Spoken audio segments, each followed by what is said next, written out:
Hey, it's Felicia, Unique Sweets, your virtual cake coach, and I am guiding you through all things cake. Continue my elevated box cake series, episode 3.1, spiced cream cheese icing.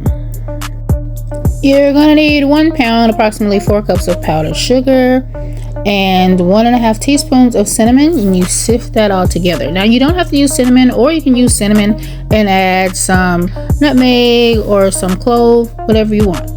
1 stick of butter, 4 ounces of cream cheese, 1 teaspoon of vanilla extract, and 1 teaspoon of vanilla bean paste. Now you can use 2 teaspoons of extract or 2 teaspoons of paste. You don't have to use 1 and 1. I just like the flavor of 1 and 1. It gives it a nice, good vanilla flavor. And during the beating process, always remember to scrape your bowl.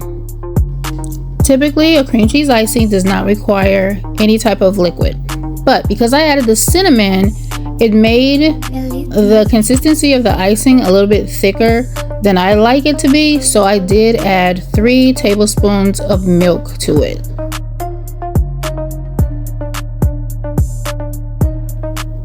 And this time, I just scraped the tops off. I didn't bother splitting it in 2 to make 4. I just kept it at 2.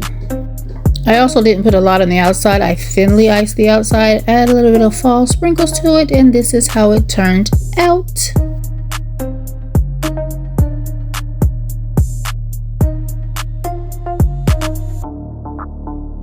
And this is what a slice looks like. Now, if I was giving this to somebody, it would have more icing in the middle because those are thick slices, but that's how it turned out. In the next video, I will be elevating chocolate cake. If you enjoyed this video, comment, like, share, and subscribe. All right, have a nice day. Okay, bye.